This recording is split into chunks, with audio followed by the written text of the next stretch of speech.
Lepo pozdravljeni v galeriji družine. Veseli me, da ste se zbrali o predstavitvi in pogovoru o knjigi Luč v temi Semjana Franka. V čast mi je, da predstavim moja sogovornika, doktorja Roberta Kralja in pa doktorja Tadeja Rifla. Verjamem, da jo že mnogo izmed vas poznate, ampak vseeno bom par stavkov za CV, tako kot se spodobi. Tadej Rifl je na Filozofski fakulteti v Ljubljani zaključil študij zgodovine in filozofije, nato pa je nadaljeval z doktorskim študijem filozofije v Münchnu. V doktorski nalogi se je ukvarjal z vprašanjem bogočloveštva, ki je osrednja tema ruske religijske filozofije. Danes dela kot samostojni raziskovalec in profesor vere in kulture v Zavodu svetega Stanislava v Ljubljani. Je pisec spremnih besed ter avtor več člankov s področja filozofije in pedagogike. Robert Kralj pa je na Fakulteti za družbene vede v Ljubljani zaključil študij kulturologije, kasneje pa študiral v Španiji, kjer je na Filozofski fakulteti v Salamanki zaključil študij filozofije in tam prav tako doktoriral. Sem prav. Njegovo področje raziskovanja je osredotočeno predvsem na fenomen mističnega izkustva in pa vprašanja filozofije. Prevedel je več knjig, med drugim romana Guardinija in pa Edith Stein. Pa gremo kar zagrist v knjigo. Najprej mogoče bi nekaj povedala kako je nastala sama geneza te knjige Luč v temi. To je bil Frankov dolgoletni projekt, ki ga je bil v bistvu nekako dokončno obliko te knjige je naredil leta 1941, ker pa je ravno takrat divjala druga svetovna vojna, se je zaradi vseh teh izgub, ki jih je doživel, namreč izgubil je, ker je bil v porodu Jud, je izgubil med vojno ogromno prijateljev in sorodnikov, ki so pomrli v raznih taboriščih, tako da je potem za nekaj časa izid knjige zaustavil in je knjiga izšla šele leta 1949. Vmes je moral tudi zbežati, na začetku je bil v Berlinu, potem se je pa po prihodu boljševikov na oblast je mogel zapustiti Rusijo, zato je prišel v Berlin, potem je zbežal v Francijo in na koncu se je ustalil v Londonu. Pa bi za začetek mogoče pogledali malo podrobneje naslov same knjige Luč v temi. Kaj ta prispodoba v bistvu za Franka pomeni, zakaj si je izbral ravno ta naslov. Seveda ni skrivnost, da je to vers iz Janezovega evangelija, 5. vrstica, in luč sveti v temi, a tema je ni sprejela. Tadej, najprej tebi vržem kost. Kaj je ta tema in kaj luč? Sem sicer mislil, da bo Robert začel, ampak dobro, bom lahko tudi jaz. O Franku sva midva že velikokrat govorila, hvala najprej za vabilo, za to priložnost. Naj povem, da je to že v bistvu tretji prevod kakšnega dela od Semjana Franka v slovenščino, pa še pri tretji založbi. Ena knjiga je šla pri Mohorevi, ena pri Logosu, zdaj pa še družina, tako da imamo zdaj eno tako lep opus. Ja, lep opus, tako čisto pluralno zastopan s slovenskimi založbami, ki, hvala Bogu, še v letu 2021 izdajajo tudi take knjige, ki niso najlažje branje, dajo pa zelo veliko. Tako da, ja, zdaj Luč v temi. Nakazala si že, da gre seveda za citat iz Janezovega evangelija. Naj na začetku povem, da Frank ni teolog, ni biblicist, je filozof, to tudi izrecno pove na začetku te knjige, in sicer uporabi to besedno zvezo svobodni filozof. Gre za premislek o eni tematiki, ki je seveda globoko svetopisemska, ampak še več gre tudi za en premislek torej njegovega življenja, stisk, ki so bile tudi opisane, ki jih je on doživljal v svojem življenju. Zdaj, kar je zanimivo pri tem, je, da Frank takoj na začetku, v tem predgovoru, ki je v bistvu zelo tako že nabito besedilo, pač pokaže na ta kar potem pozneje tudi imenuje, ne, na to antinomijo, oziroma on temu, kar reče potem tako filozofsko, ne, antinomični monodualizem. Ne. Se pravi, da skupaj mislimo dve navidez, oziroma resnično nasprotni, pač nasprotna simbola, luč in temo, ampak da v končni fazi to vidimo kot neko enost. Se pravi, že na začetku pove, da tako kot tema ne more uničiti luči, tudi luč ne, kar bi mogoče to tudi za koga presenetljivo, ne, luč ne more popolnoma presvetliti ali pa posrkati vase to temo, pač, ki je zdaj na svetu, ne, in ki je v bistvu potem tudi tematika te knjige. Torej, njegova naloga bo, da se pravi, razmišlja o tej dvojnosti luči in teme v našem življenju, v duhovnem življenju, v življenju, ki se dogaja v naši notranjosti, v družbenem življenju, v življenju, ki se dogaja navzven, in se pravi, da pač ohranja to dvojnost teh dveh simbolov, hkrati pa tudi razmišlja o tej pač realnosti, kako se vendarle luč in tema pač tudi kažeta kot eno, ne, kot ena velika skrivnost. Mogoče toliko za začetek, zdaj pa lahko. Jaz bi mogoče samo dopolnil tukaj, pač tadej ti si to lepo orisal, luč, tema, ne.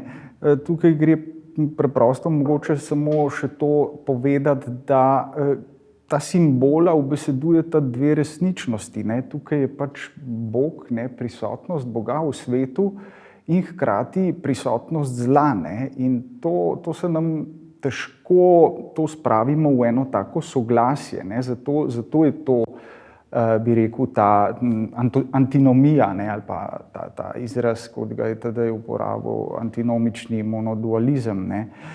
Se pravi, ne gre pravzaprav, kako bi rekel, ne gre za manihejsko stvar, ne, tukaj ni dveh počel, dveh resničnosti, ampak je pač, se pravi, Bog ustvari svet kot dober, ampak je tukaj ena prisotnost teme, tega zla, ki ga težko pojasnimo, to ostaja skrivnost, ne, in zato je tudi, kot pravi Frank, ne, zato je ta stavek, bi rekel, nosilni stavek njegovega celotnega razmišljanja, no. Samo toliko kot eno dopolnitev. Hvala. Ampak kako to, ne, to je tudi eno vprašanje v knjigi, ki se skozi pojavlja, kako to v bistvu, da človeštvo vse skozi drsi v to temo, ne. Recimo, Frank je to tudi pove, ne, v začetku se je navduševal tudi nad marksizmom, potem kasneje je stopil sicer v nek krog religioznih mislecev, ki so se pol oddalili v bistvu od komunizma, ne, ampak se je spogledoval na začetku tudi s tem, ne, in kako se prek nekih družbenih dejanj, kako se upreti v bistvu temu zlu, ne. Zdaj, kako pa recimo, on pol tudi tle prav, ne, če mi gledamo zgodovino, ne, od antike dalje, ne, kako to, da človek v 20. ali pa pol v 21. stoletju, ne, še vedno pada in zdrsuje pravzaprav nenehoma v to zlo, ne, zakaj je toliko teme na svetu, ne. To se mi zdi ena pomembno, no, tam poglavje, ko on razlaga, ne, kako so nas pravzaprav razočarali antični ideali, potem humanizem, no, tako. Če bi mogoče kaj o tem več povedala. Ja, meni se zdi, da pač, če izhajamo iz tega začetka, ne, pač človek se je oddaljil od Boga, ne, je zbral pot, po kateri hoče hoditi sam, ne, se pravi, se je želel osamosvojiti, ne, in če človek pač nekako živi utemeljen na sebi, ne, potem izgubi, bi rekel, tisto referenčno točko, ne, ki je Bog, ker sam iz sebe ne dobiva luči, ne, to je jasno.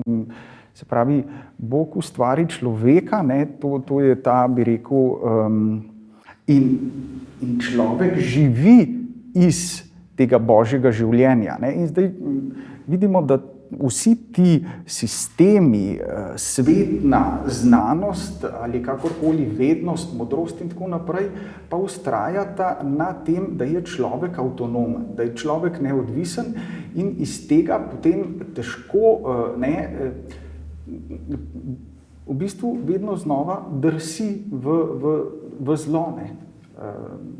To se mi zdi pač logična posledica, da človek sam iz sebe se ne more odrešiti. Ne. Zato je tudi smisel, pravzaprav, in Frank govori večkrat o tem, da je spoznal, da je Jezus Kristus tisto središče zgodovine, ne, in celotnega pravzaprav razvoja, če tako hočete, ali pa napredka, ne, v katerem pravzaprav v njem je tisti pravi napredek, sicer zdrsnemo v razne fanatizme, radikalizme in tako naprej.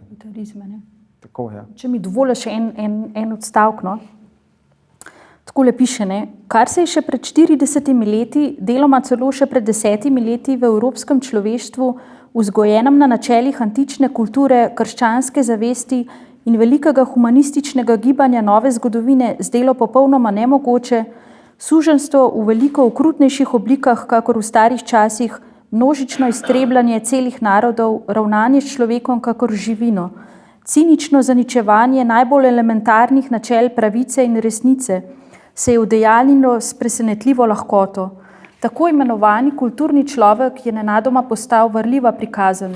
Realno se je razkril kakor nezaslišano okruten, moralno slep divjak, čigar kulturnost se je izrazila le v enem, v izbiranju in izpopolnjevanju sredstev za mučenje in ubijanje bližnjih.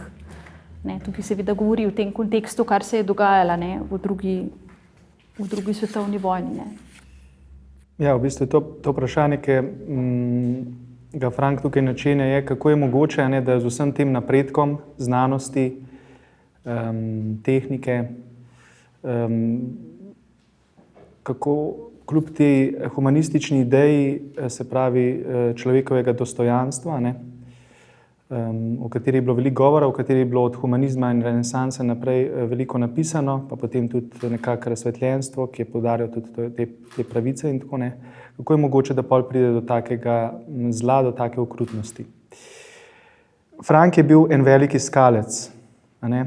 On, torej judovskega, iz judovske družine, in on je ob svojem dedu spoznal, to se pozneje potem spominja, to globoko vero, da ima življenje in globlji temelj. Da nismo mi samo materialna bitja, ampak tudi duhovna. Potem, ko se je poročil, je bila njegova žena kristjanka in so tudi njemu ponudili takrat, on je pač prek tega potem tudi krščanstvo začel malo bolj podrobno spoznavati, vmes je dal te tipične iskalske, bi rekel, materialistične, ateistične ali pa se agnostične neke ideologije skozi, ob ženi začel verjetno to lepoto vere spoznavati, ampak je enkrat, ko mu je bilo ponujeno, da bi se spreobrnil zaradi tega, ker bi kot pravoslavni kristjan lahko dobil službo na neko mesto na fakulteti, je to zavrnil, ker mu je bilo to od zunaj usiljeno in on je vedno razumel, če se bom jaz zdaj spreobrnil, se hočem notranje. In potem je tudi prišlo kasneje, ko se je dejansko spreobrnil, je bila to res ena njegova odločitev oziroma ena, tako kot antični mislici, cerkveni očetje, večina od njih je bilo itak filozofov, ali pa filozofsko izobraženih in so preko filozofije kot metode razmišljanja o pomembnih stvarih v življenju, naposled potem tudi je bila to njihova pot k Kristusu. In to, kar on piše tukaj noter, ta v bistvu to iskanje tudi ali pa beda sodobnega človeka je deloma, oziroma lahko rečemo v precejšnji meri tudi njegova osebna zgodba, ki jo je spoznal. Druga stvar, ki je potrebno povedati, Frank je eden redkih sodobnih filozofov, recimo Franka ne najdete v nekih zgodovinah filozofije, razen če ste zdaj brati neke učbenike od ruske filozofije, kjer ima pomembno mesto, ampak dejansko s parimi svojimi deli zagotovo bi tudi zaslužil mesto v tej splošni zgodovini filozofije. No, ampak on je eden redkih sodobnih mislecev, ki takrat, lahko ga sicer štejemo za religiozno navdahnjenega, ampak vedno piše filozofsko, ki pač pravi, da mora tudi filozofija tematizirati grešnost, greha. In seveda se on tega, seveda se loti tudi moralno, pa kaj je zdaj tle neka, ne vem, tudi v tej knjigi veliko tega, kaj bi bilo zdaj dobro pa slabo, ampak treba povedati, da je Frankova najljubša filozofska veda ontologija. Pri ontologiji pa vemo, se tisti, ki smo imeli kakšno uro filozofije v srednji šoli, da govorimo o ustroju biti, torej o tistem temeljnem je, tako kot mi vsi smo, ne glede na to, kako se navzven potem človek kot družbeno ali pa tudi kot duševno bitje v končni fazi pač manifestira. In on v bistvu o tej zaznamovanosti z grehom seveda govori, on ne moralizira zdaj in ne deli nekih nasvetov, tega se zelo izogiba, ker pravi, da je to vse racionalizacija, ampak človek pač tak je, to je njegovo v bistvu njegova realnost, in s tem se mora pač nekako ukvarjati. No in še zadnja stvar, ki se mi zdi tukaj pri tem vprašanju, kako je to možno, da pride do takih grozot, je pa ta ta beseda, ki jo on uporablja, in sicer utopizem. On pač pravi, da ta temeljna zabloda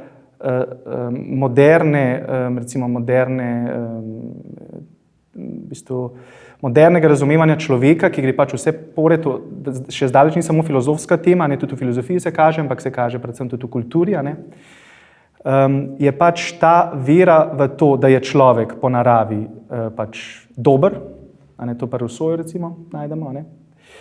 Sicer potem je prvo vprašanje, kako je pol možno, da ta dober človek pride, po naravi dober človek pride do nekih čudnih rešitev, ki pač očividno niso dobre, to pač ni odgovorjeno. Predvsem je pa v ozadju, spet ta, to je pa že Robert malo nakazal, vera v to, oziroma ker je v bistvu skoraj polovica knjige je o tem, kako človek želi v bistvu s svojimi lastnimi močmi, svojim lastnim nekim načrtom, trudom,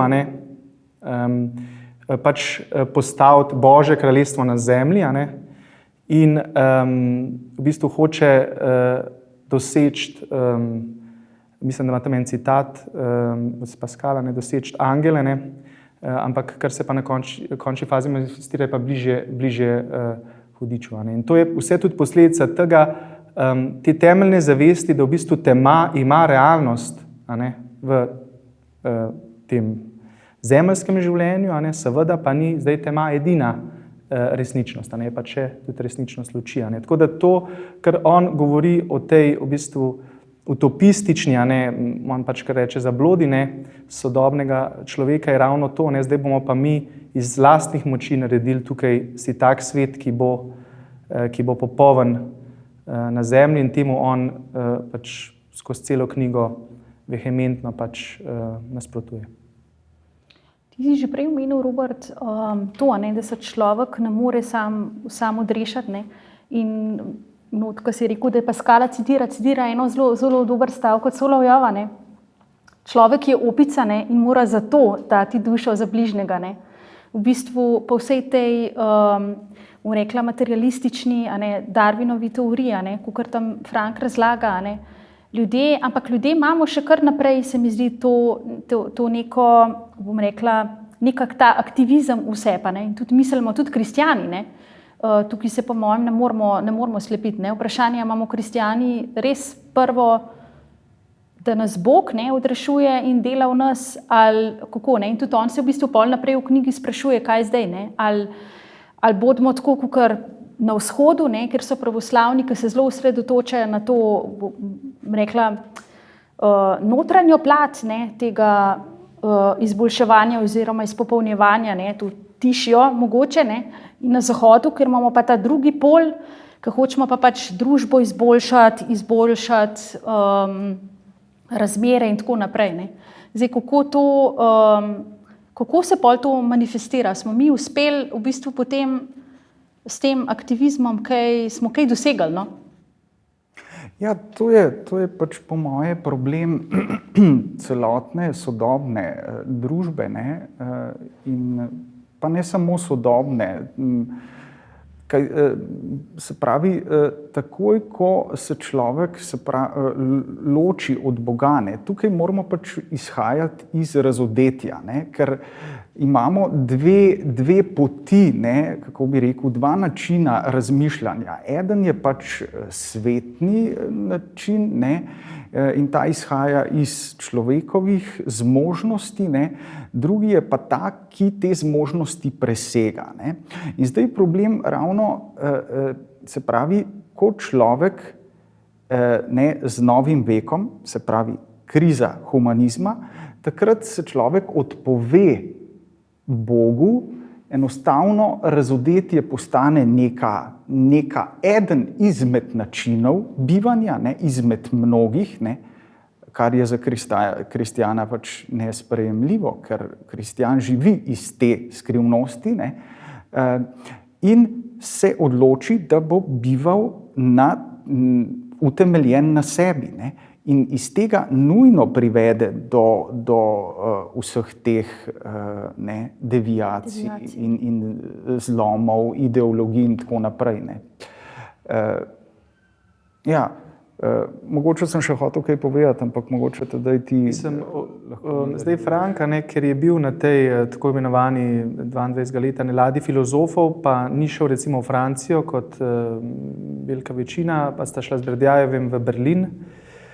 To je v bistvu velik blagoslov tudi, čeprav je bila pač to britka izkušnja, da ti ruski filozofi niso zapadali v neko sovraštvo do Zahoda, ker tudi to je bila neka zgodba, ko so v bistvu slovanofili, recimo, to so imeli nek izrazito nasprotovanje. No, in on v bistvu je vpet tudi v to zahodno filozofsko tradicijo in tudi recimo, da katolicizma je sicer zelo kritičen, ampak vedno tako za Avguština pač prav, da zelo dober, mislim, tako malo poenostavljeno, zelo dober filozof, iskalec, to mi je bilo všeč, ampak malo slabši teolog, ampak vedno na neko konkretno misel, nikolikor tako počez, podobno s Tomažem Akvinskim, vzame tisto, kar se mu zdi temeljno, resnično, dobro, ampak pač tudi opozori, kje bi bile pač ene šibkosti. No, ampak vendarle, do katolicizma se mi zdi, da nima zdaj kot pravoslavni kristjan ni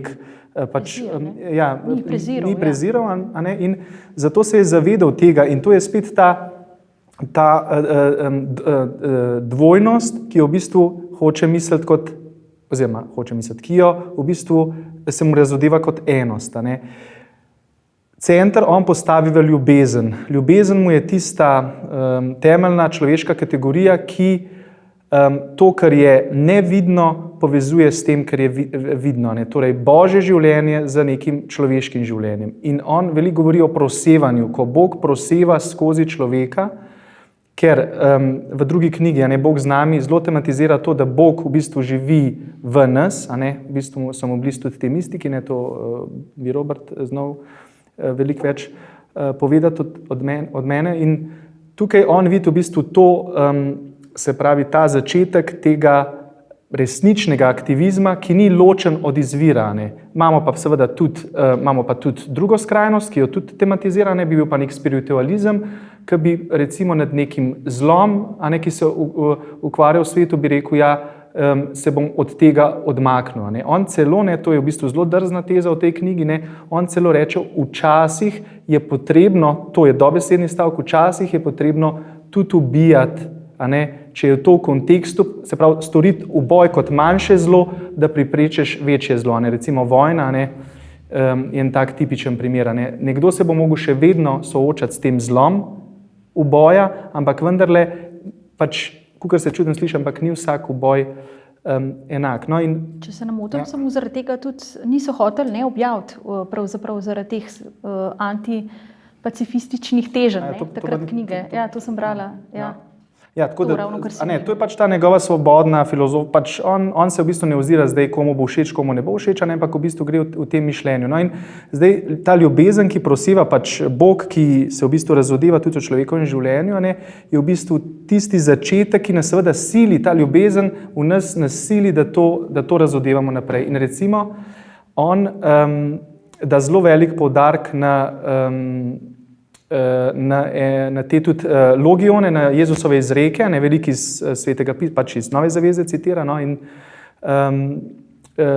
tam mislim, da je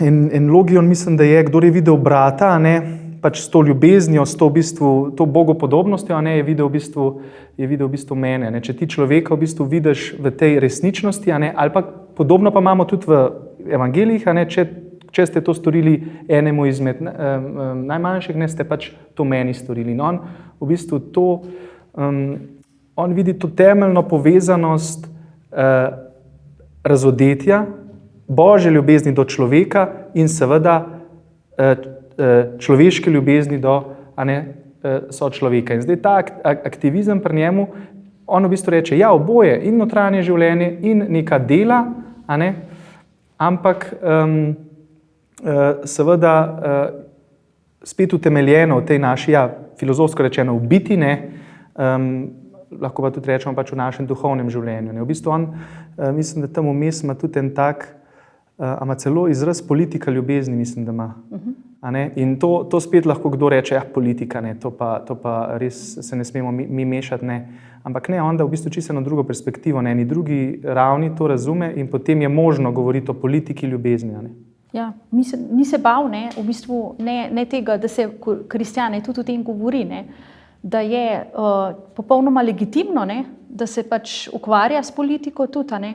Potem bil je zelo, bom rekla, neke vrste, bil je zelo ekumenski, ne, ker je govoril o tem krščanskem tudi univerzalizmu, ne, se pravi, je nekako združil dobre strani, ne, se mi zdi, pravoslavja in celo protestantov, ne, pač je napisal, da tudi oni imajo nekaj dobrega, ne. Me pa zelo, recimo, mi je bila zanimiva ta njegov stavek, ne, pravi takole, prišel sem do prepričanja, da vse nesreče človeštva izvirajo iz njegovega že zdavnaj začetnega in čedalje večjega odmika od krščanske tradicije.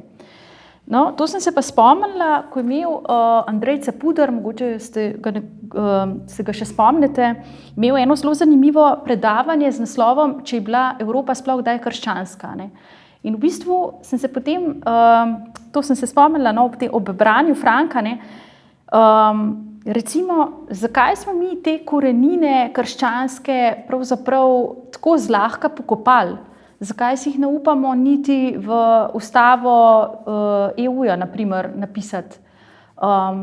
Kaj je krščanstvo v bistvu povzročilo oziroma naredilo, da smo se mi sami od njega odmaknili, ne?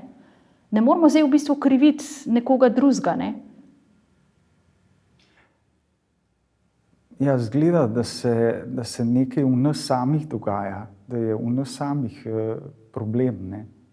Recimo, všeč mi je, ker Frank veliko bere, se pravi, navaja, tako kot si rekla, ne samo, se pravi, pravoslavnih avtorjev, cerkvenih očetov, ampak tudi zahodne mislece, ne. In eden izmed velikokrat navedenih je Blaise Pascal, ki je meni izredno blizu, ga izredno cenim, je eden največjih duhov, je eden največjih znanstvenikov vseh časov in hkrati najglobje verujočih kristjanov, ne. To je neverjetno. In ena njegovih misli, ki sem jo v teh dneh prebral, ne, se mi zdi zelo pomenljiva, ne, ko govori da je malo pravih kristjanov. Veliko jih je, ki verujejo, a iz praznoverja. In veliko jih je, ki ne verujejo, a iz, on pravi, libertinaž, ne, se pravi, iz svobodomiselnosti ali naprednjaštva, je to lepo prevedel zopet, ne, se pravi, da mi moramo sami pri sebi najprej začeti in moramo priznati, da je v nas velikokrat neka vera iz praznoverja. In da ne pravi pa Pascal, on pa ne bo tukaj govoril o teh, ki resnično verujejo z občutjem srca in pa po pravi pobožnosti. Ne. Se pravi, da teh je pa zelo, zelo malo. Ne. In tukaj vidimo, da v bistvu moramo nenehno preizpraševati sami sebe, ne.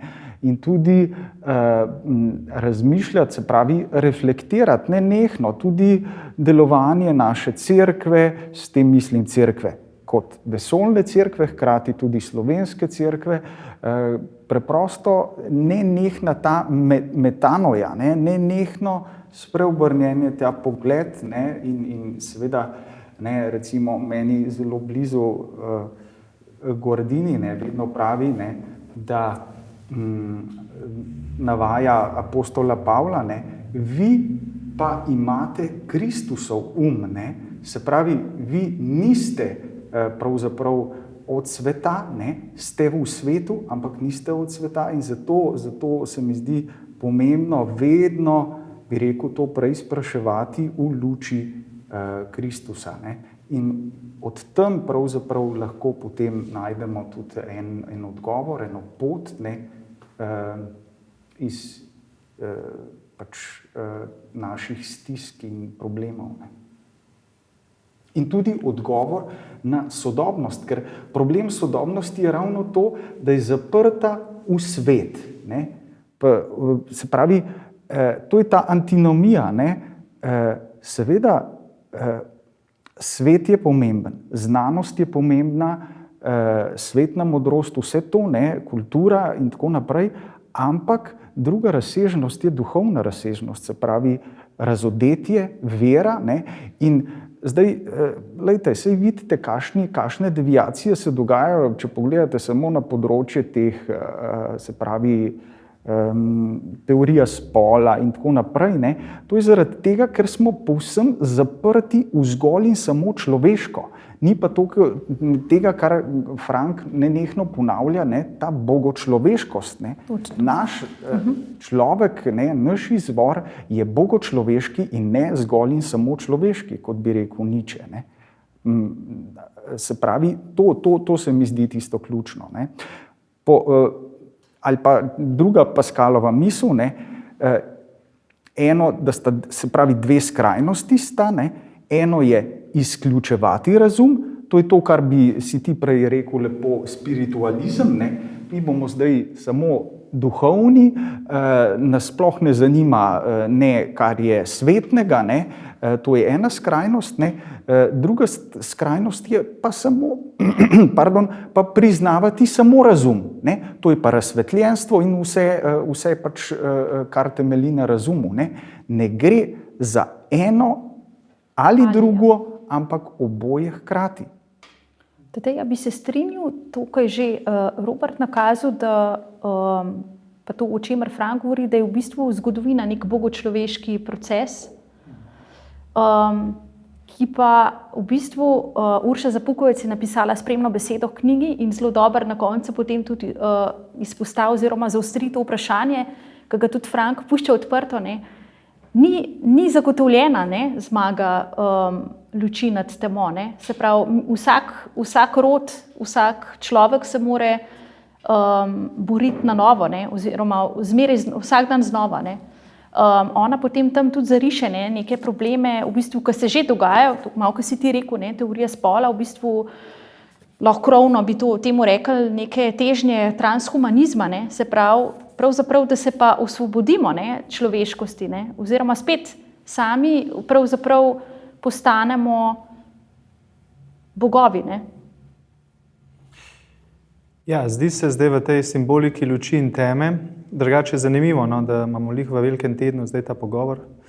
Tudi Frank velikrat govori, da je edina teodiceja, torej zagovor Boga kljub svetu, ne, se pravi, kako v bistvu to dvoje, kar je Robert na začetku omenil, ne, je v bistvu lih Kristusov pasiona, ne, v bistvu to, da pretrpimo, ne, in da trpljenje je pač del našega življenja, ni pa zadnja postaja. In seveda to povezuje potem tudi z vsako našo bolečino, temo, in je spet ta povezava, Bogočlovek Kristus, je v bistvu dal tudi ljudem oziroma verujočim, svojim učencem, v bistvu to veliko nalogo, Zdaj pa, ko se ta tema nekako zgrinja prek teh družbenih fenomenov, seveda Frank vedno, on tudi omenja, recimo, tudi eden redkih, recimo, takih sodobnih filozofov, ki direktno reče, kdor ne vidi zla komunizma in nacionalsocializma kot v bistvu ista zgodba te zablode človeka, da bo naredil to utopistično nek raj na zemlji, pač kdor tega ne vidi, to je pač res čuden. Samo on spet to razume na neki pač globi drugačni ravni tega v bistvu boja z zlom, ki ima seveda neke duhovne temelje. No, ampak jaz bi se vse glih vrnil k temu vprašanju, ki se mi zdi pa zelo zanimivo in zelo relevantno za Franka. Kaj je zdaj tukaj z recimo, krščanstvom ali pa kristjani. Zdaj, on kot Jud, in to sem že prej povedal, zelo loči to, torej Božje kraljestvo, Jeruzalem, tempelj, materialen tempelj v fizičnem Jeruzalemu in kot kristjan, novi Jeruzalem, se pravi to podobo, ki je tudi pač pri Janezu. No in zanimivo, to pa drug veliki filozof, ki je bil že omenjen, Solovjov, v tem tekstu, ki je bil zdaj pred kratkim preveden, brat Jan Dominik Bogataj ga je prevedel, Ruska ideja.